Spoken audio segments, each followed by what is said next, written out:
My name is Melissa Johnson, and I'll be the moderator for the session. Before we begin, we have a few reminders.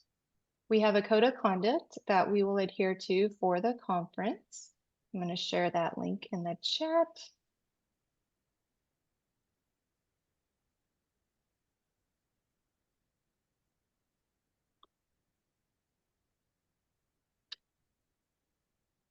If you experience any issues related to conduct, please contact us via email at the Gale Conference support@googlegroups.com email. Your microphones are muted and the Q&A will take place at the end. Please use the chat to ask questions during the presentation. This session is being recorded and you can enable captions by clicking on the Show Captions button at the bottom of the screen. Today's presentation is Prompt Engineering Guides to Empower CTE Faculty and Students, and it is my extreme pleasure to introduce our speakers for today. Mindy Tomlin, Mindy Bailey, and Russell Smith. Mindy Tomlin is the Scholarly Communications Librarian at Collin College and Primary Administrator for Digital Commons at Collin. Mindy Bailey is a professor and the Perkins Grant Team Lead at Collin College. And Russell Smith teaches animation and game art at Collin College. So please join me in welcoming Mindy, and Russell. All right. Thank you for the introduction, Melissa. Really appreciate that.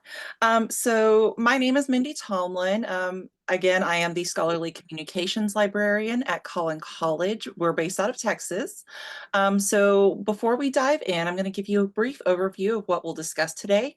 We're going to chat about the prompt engineering guide that we've been working on for the last couple of years, and the grant that helped inspire this project. I'll talk about the creation of the prompt engineering guide, and the professors that are with me today, Mindy Bailey and Russell Smith, are going to chat about how they use the guide in the classroom, and we'll also share some information from one of our respiratory care programs and how that's used in the classroom as well. Finally, we'll share some information from the survey that we recently distributed regarding this guide and share some of the results. So a little bit about Collin College. We are a community college based out of Collin County, Texas, and that is just north on the north side of DFW. We were founded in the spring of 1985 and recently celebrated our 40th anniversary. Currently, we have a little over 60,000 students enrolled for both credit and continuing education, and a large portion of that comes from our Collin campus, which Professor Mindy Bailey teaches at. We have more than 200 degrees and certificates available to students, including associate's degrees and bachelor's degrees, a couple of bachelor's degrees, and we have a wide variety of trade programs. Currently, we have 11 campuses and centers, and we are continuing to expand. So a little bit about the project and how all of this came to be. Just like the rest of the higher education community, ChatGPT kind of threw us for a loop whenever it went mainstream in November of 2022. So Collin College jumped into action pretty quickly. We have a couple of generative AI initiatives on our campus, including a grant program that was put together by our grants team. We wound up getting a Perkins Leadership Grant to launch an initiative to integrate generative AI into education.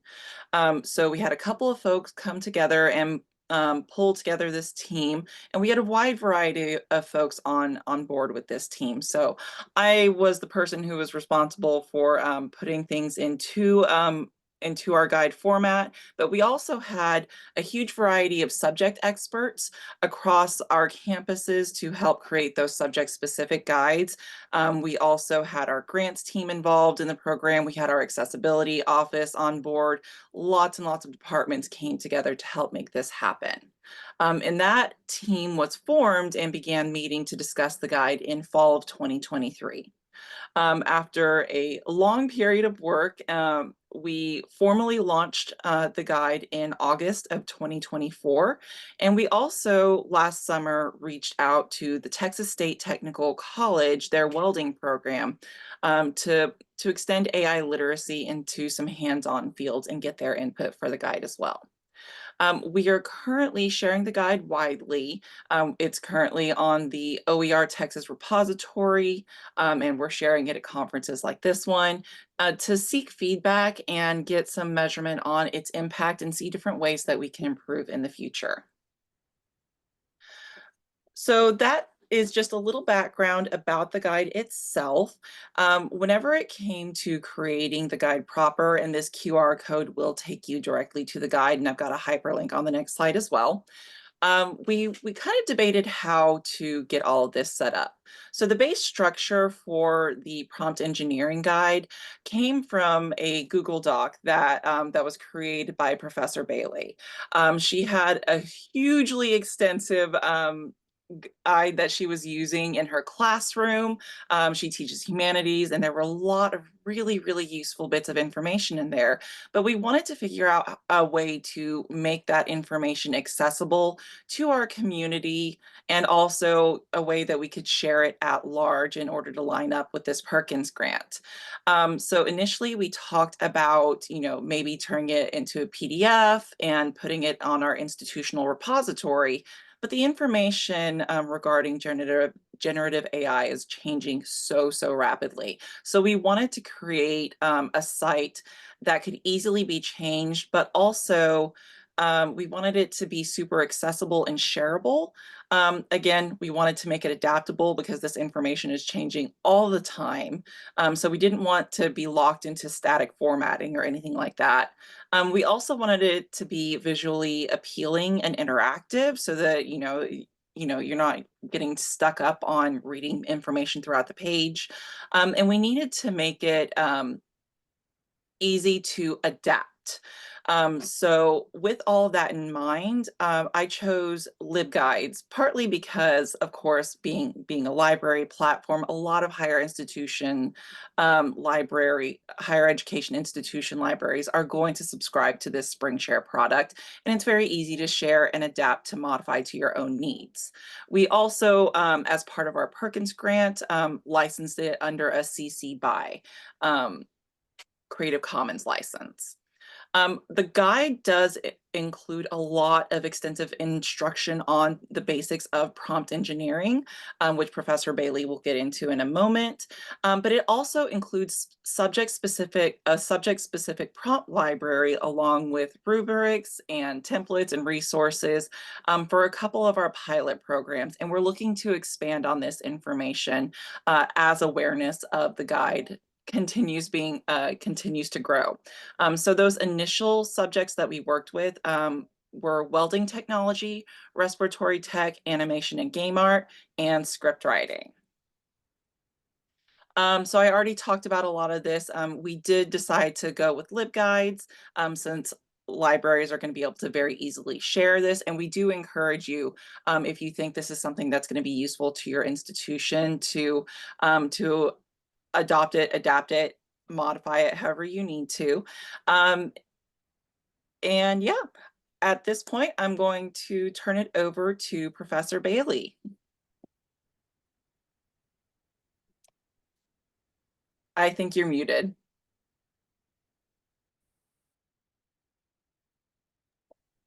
Bad habit, sorry. So hi everybody, thanks for joining us. I feel privileged to be here, so thank you. Okay, next. So this image captures my response when I heard about ChatGPT getting released in, this was at our department meeting in January 2023, just 10 days before the semester started. So here I am, hair on fire, completely mind blown, and this was an oh my god moment, what now?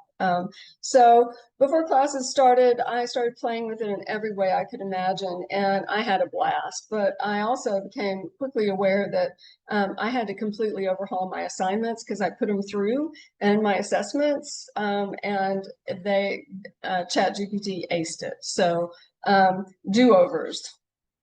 And what I didn't know yet at that point was how much this technology would upend the way I thought about teaching and learning and communication itself. Next. Okay, so there I went down the rabbit hole, landed inside a maze of possibilities.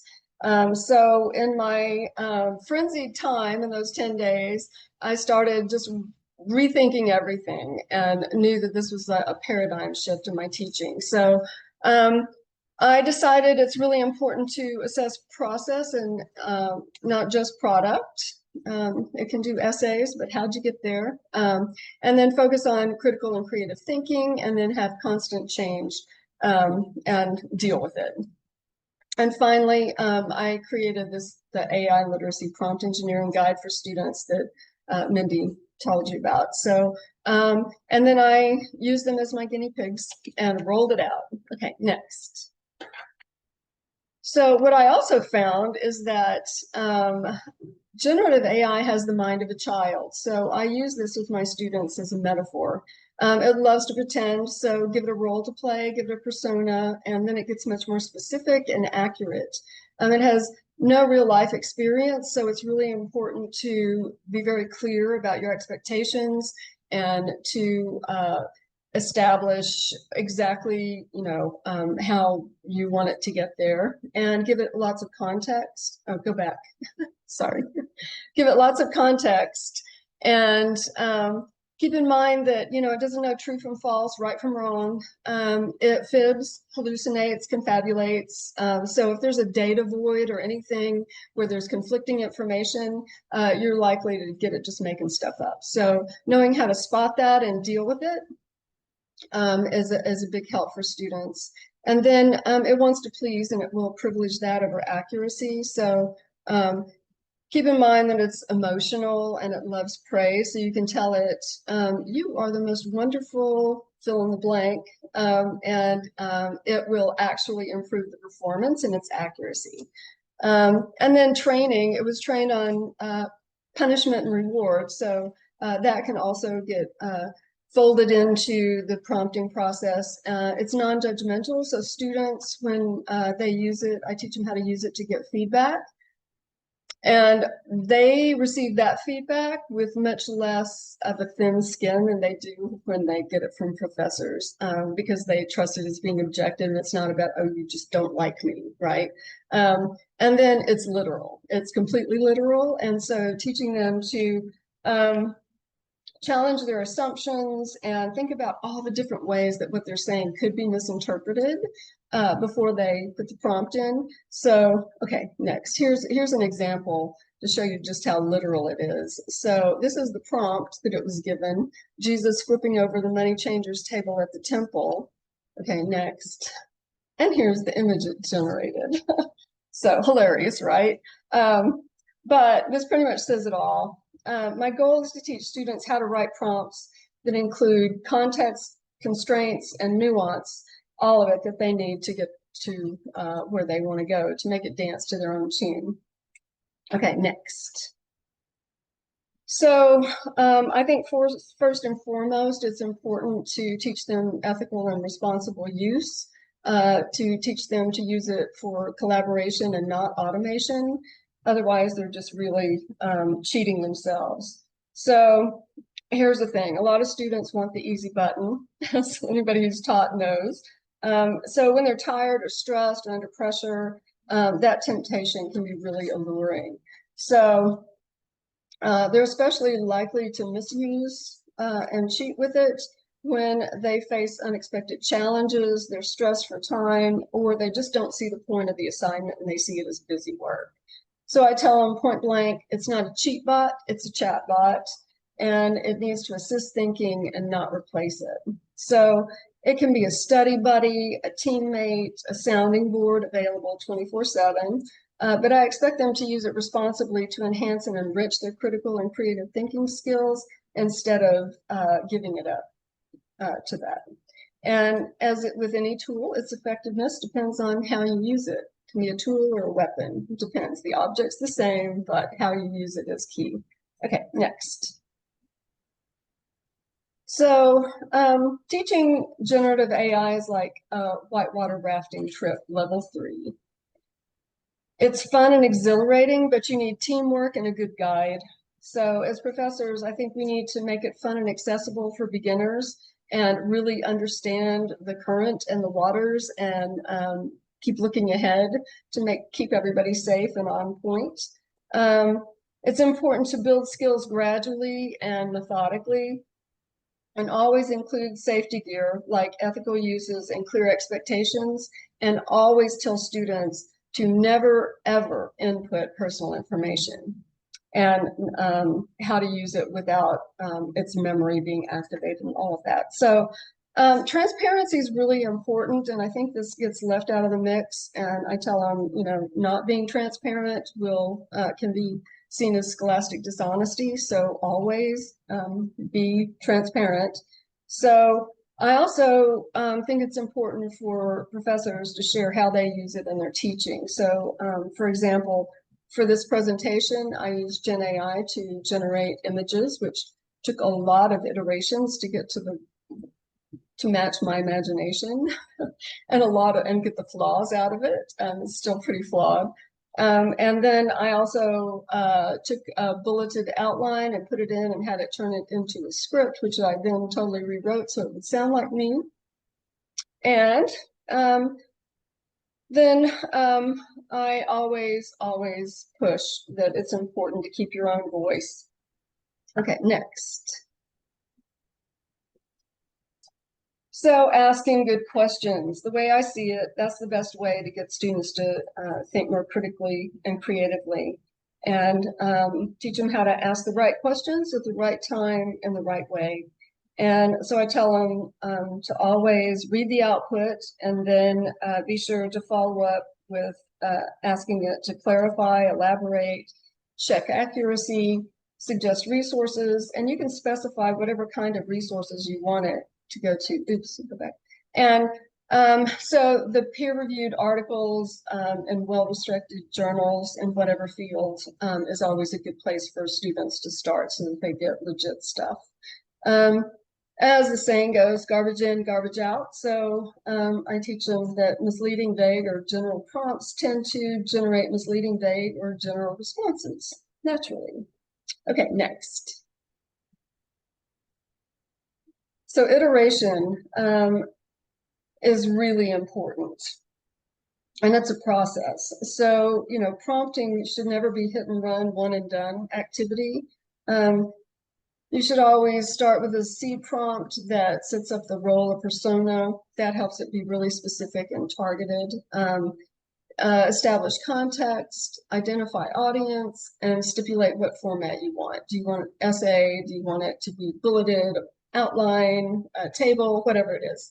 And then read output and create follow-up prompt that addresses anything that needs to be revised or reframed, and then read output, and if there's nothing that needs addressed, move on to the next prompt or question. Okay, next. So frameworks are really helpful to get them in the habit of good prompting skill. So these are two that I use with students, and the CoStar is one that was used by the woman who won the world championship of prompt engineering. So it tends to be something that's really scaffolded and helps them supports better thinking and leads to better output, and needs to be a habit. So, no, go ahead. That's good. Thanks. So once the genie's out of the bottle, you can't stuff it back in, so use it wisely. Over the past couple of years, I scaffolded all of my assignments with the goal of teaching prompting step by step. We start with the basics: how to word questions clearly, how to challenge assumptions, and how to use backward design, and have a plan in mind before you start. And then the first assignment, called Gen AI Out of the Bottle, challenges them to take a topic we've studied and then to use the chat bot to deepen and broaden their knowledge of it. So they can choose the topic and then they just use it to get as far as they can get. But the caveat, just like with any genie story, they only get 3 questions. So they need to think carefully about what they ask and how they ask it. In this exercise, we focus on chain of thought and take the process of learning step by step. And then, strange as it sounds, this is one of the weirdest things I came across in my research. If you tell it to take a deep breath and approach this step by step, its reasoning kicks up like 30%. So even though it's a machine and you tell it to take a deep breath, it still works. Okay, next.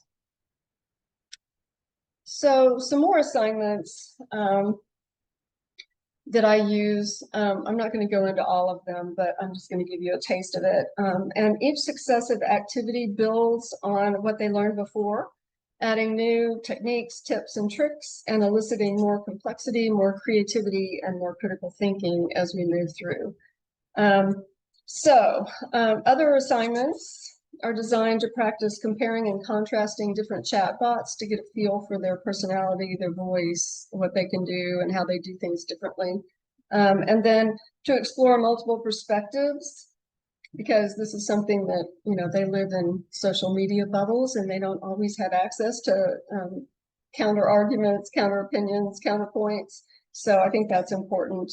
And gets them to engage in debates, use Socratic method, create stories, get feedback, even generate visuals. So as this technology advances, I think it's really important for students to upskill and understand that they're going to have to learn to continually adapt to constant change. Next. So whenever students use generative AI for assignments, they're expected to engage in metacognitive reflection and analyze the process. They have to submit the full transcript, and they have to explain the prompting strategy and discuss why they chose different techniques for specific use cases. They reflect on their process and results to determine if they were successful in achieving their desired outcome. So also assessing their work, I take into consideration not just the product, but also because I have the whole transcript, I can see how they got there based on their prompting strategy and how they applied various techniques and ask follow-up questions.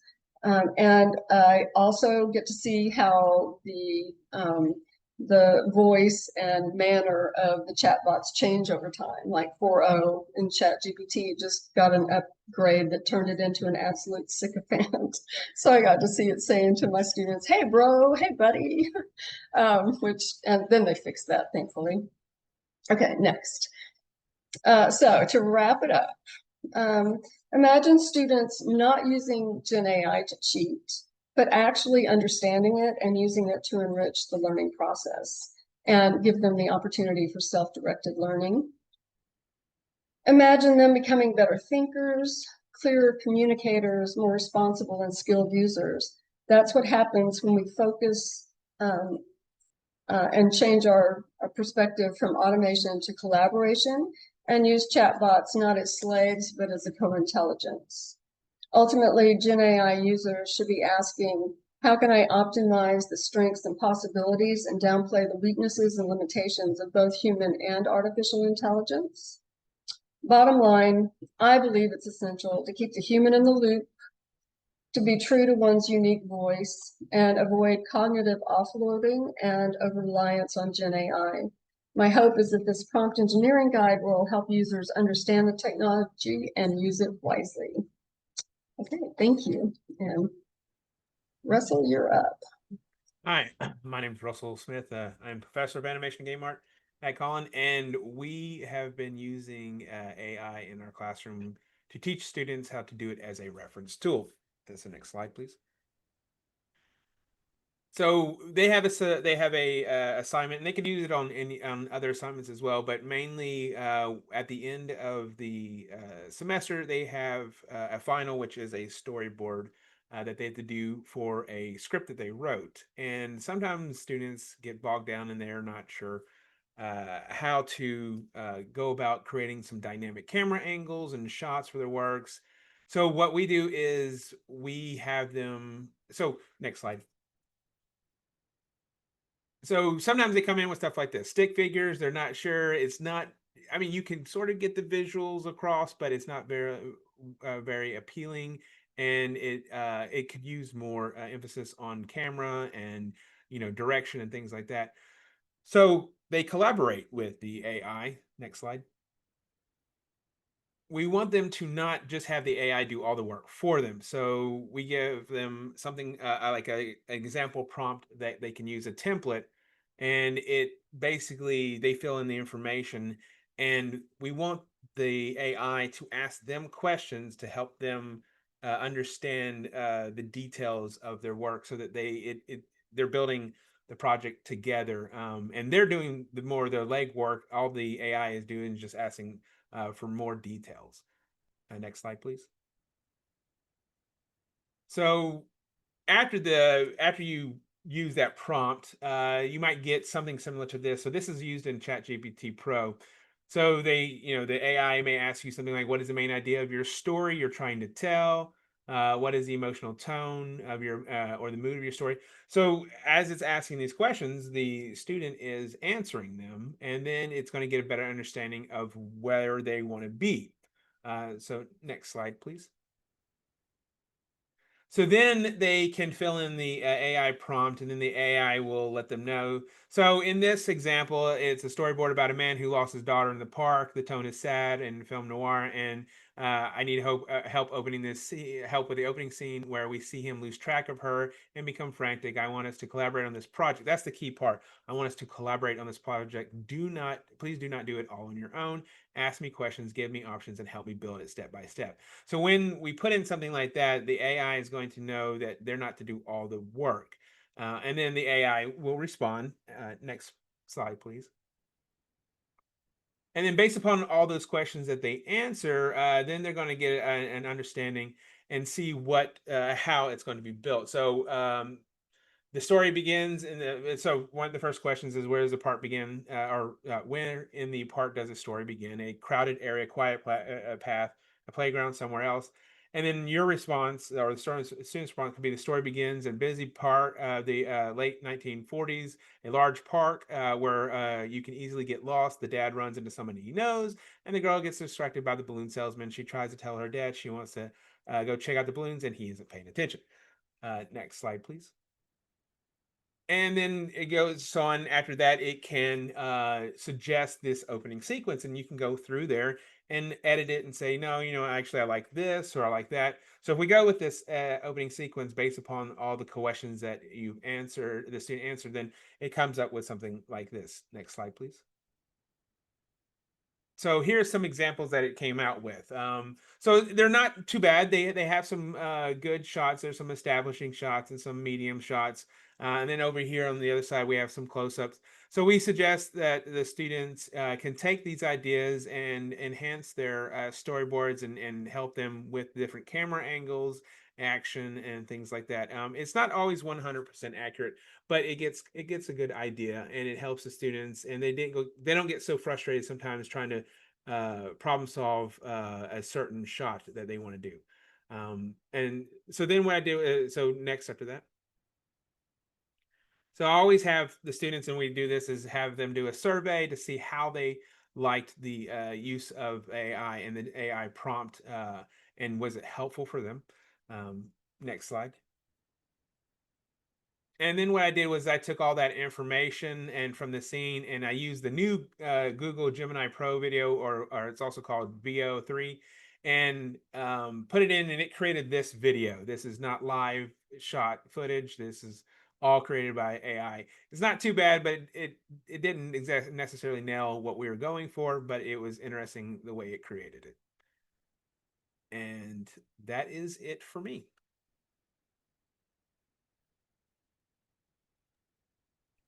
Okay, so I'm going to cover our next section.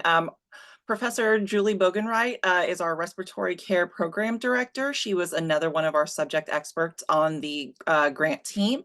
She unfortunately has another conference today, but she has graciously allowed us to share her slides and how the respiratory care program uses Gen AI in their program.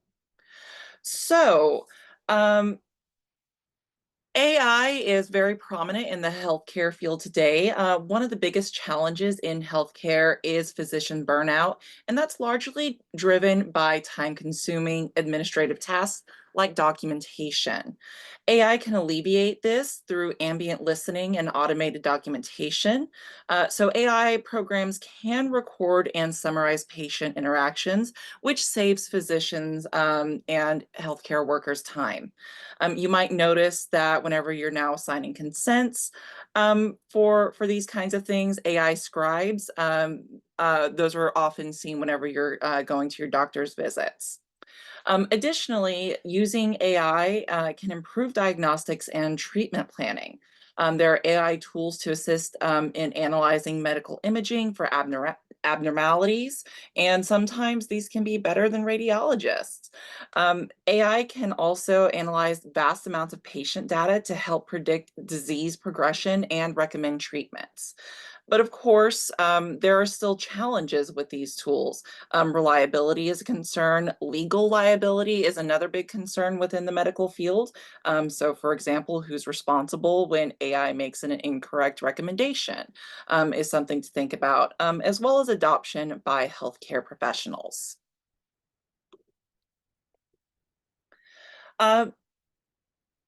Gen AI tools and prompt engineering can be utilized in many different ways in healthcare education. So one way that these tools can be used is through virtual patient scenarios and case studies. So for example, you can ask a chatbot to be a patient with a specific disease process, and the student can assess symptoms, choose treatments, and experience real-time AI-driven patient responses while receiving instant feedback. So for example, you can ask a chatbot to be a 12-year-old asthmatic patient that is short of breath and comes into the school nurse's office, or you could ask it to be a 65-year-old COPD patient who's having an acute exacerbation in the ER. Additionally, Gen AI tools can help with study guide creation and help create summaries of complex topics, provide practice questions, and even offer explanations in multiple formats to fit different learning styles. And finally, Gen AI can be used to automate content creation. So it can help professors reduce their prep time by generating lecture outlines, PowerPoints, and quizzes, all sorts of educational content creation. So how are these tools used at Collin College in our respiratory care program? Anytime we introduce something like this, we need to have faculty buy-in in order to successfully integrate. Professor Bogenreich suggests showing your fellow professors how to use the tools. Not only can, Gen AI help automate administrative tasks, but it can also help with grading or generating study materials, giving faculty more time for hands-on instruction. She also recommends starting small. So she recommended that her faculty create one AI assignment in their classes for the semester, and then continue to build off of that for the future. Some sample assignments that she has worked with include creating patient explanations, which students can struggle to refine. So a couple of those include picking a modality in your program, have the student ask a chatbot to be different types of patients and see how the explanations would change. So this is again giving those students an opportunity to practice patient interactions. So you could have the chatbot pretend to be a 50-year-old male patient and you're the respiratory therapist trying to provide incentive spirometry. So how would you explain to the patient what you would want him to do? And then you can change those different demographics to see how the chatbot would respond, and again, give those students a chance to practice those patient interactions. And again, she recommends another example, such as a smoking cessation discussion. So you could review excuse me, words, those are useful. So you could review information from a website such as lung.org about smoking cessation, created a prompt on AI software to research the same information, and then compare and contrast that. So then she notes that you can post that reply in a discussion group and share it with the class. So you can do a little bit of critical evaluation with how your responses compare to a Gen AI tool's responses. Let's see here. And then it's also important to get student buy-in. This is a new technology for all of us. And as you know, Professor Bailey and Professor Smith have already noted, we need to like actually engage with these students and let them know how we're using these tools and why. So creating student buy-in, a couple of ways that Professor Bogenwright recommends doing that is to create assignments that will benefit them. So again, we know Gen I is very prominent in the healthcare field right now.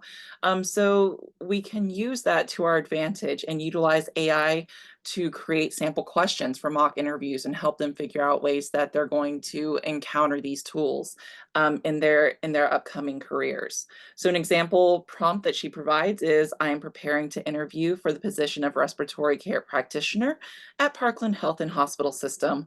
Below is the job description. You can insert the job description from there. And based on this information, please provide a set of interview questions. And again, we're going to highlight that future employers are going to expect graduates to be comfortable with these tools in patient care. Okay, so I'm going to pass it back over to Professor Bailey to discuss our survey and results.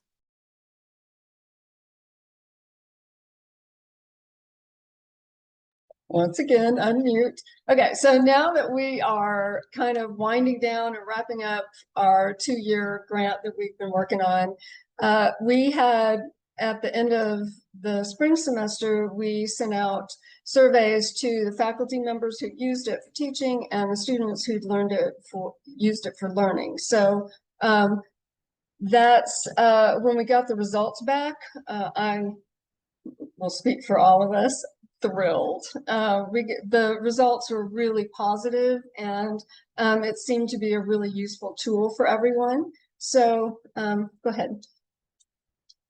So I thought I would just give you a kind of a snapshot of, you know, I think there were like 15 questions. It only took 2 or 3 minutes for them to fill it out, but the results were just pretty astounding. So do you feel more comfortable or more confident in using generative AI tools after using the prompt engineering guide? And then you can see the results just really high. And then how useful do you find the examples included in the prompt engineering guide? So we have examples throughout and every guide for every discipline has its own examples that are specific to that field. And then once again, very useful or somewhat useful was the vast majority. And then how helpful were the explanations and principles provided in the prompt engineering guide? This is one of the first things that you land on when you start working through the guide. And so once you get those under your belt, you've got the fundamentals and then you can build on it.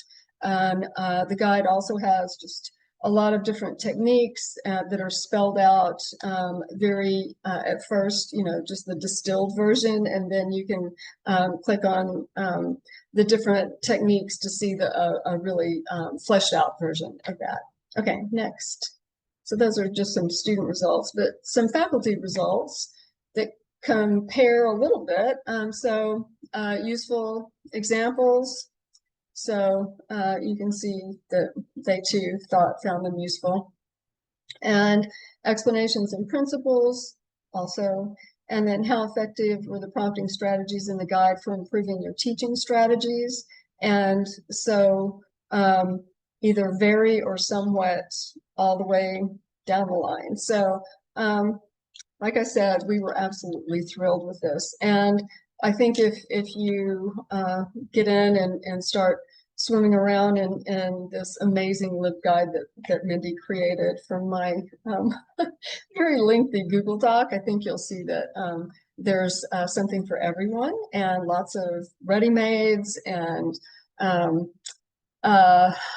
guidance and examples from all over the place. And as Mindy said to begin with, this is a work in progress that will continue to grow.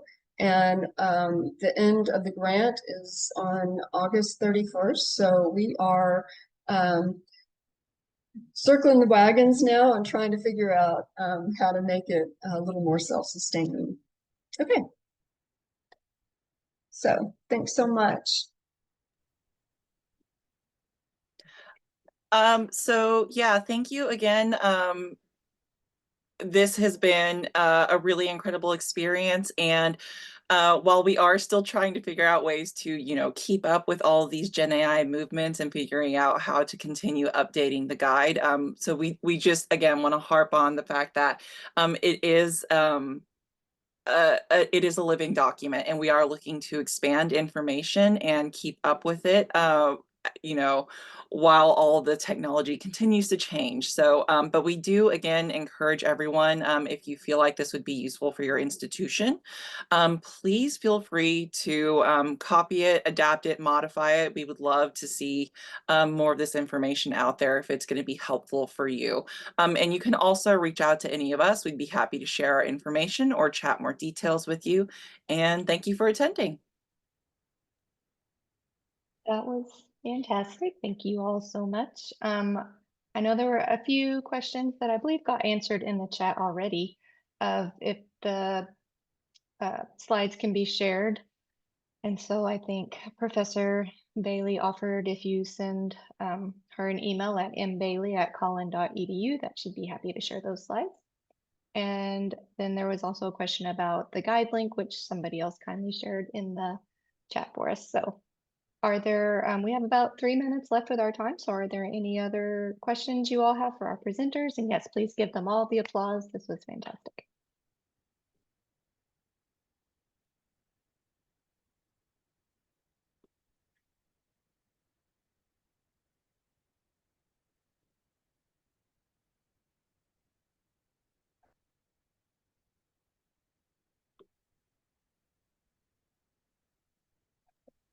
Do any of our presenters have any last words that they want to share?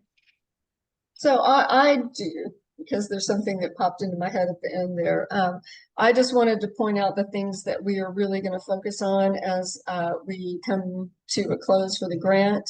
We're going to be adding more assignments to the different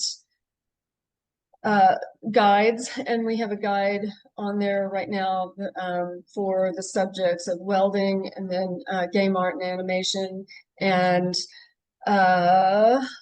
respiratory care and script writing. And the primary guide is the humanities with examples from my world. So we'll be doing that, and we're also going to be updating the part about all the different models that you can use, because that is just a beat down trying to keep up with, and it seems like they put out a new one every day, right? So just wanted to tell you, stay tuned. We're working hard, and also we'll be fleshing out the ethical. There's an ethics tab that talks about the ethics of it. I sometimes have students who are just ethically opposed to using it, so I've accommodated them with options in my assignments that allow them to not use it. So we've tried to think of everything, and if you have suggestions for us, we would love to hear them. And there's a survey on there too, so fill out the survey. And Mindy, can you tell us how many hits the LibGuide has had so far? Oh yeah, I wrote that down just this morning. Let's see here. Oh, it would help if I were on my outline notes rather than Julie's. There we go.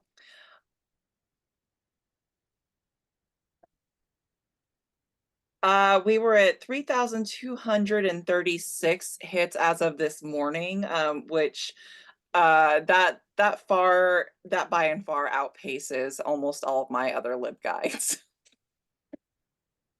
So keep them coming. We had somebody put a comment in the Q&A that skilled trades are difficult areas to reach with information literacy instruction at their institution, so they're hopeful that AI literacy might be an entry point. I agree. I think we should be teaching that to everyone.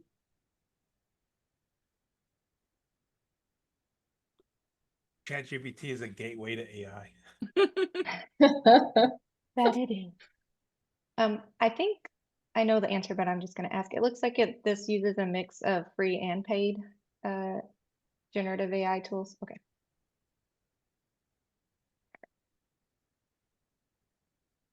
Well, thank you all so much. We are at our time. So again, another round of applause for the fabulous presenters today in this session. And I hope everyone enjoys the remainder of their conference. Thank you for Thank you so moderating. much for having us. We appreciate it.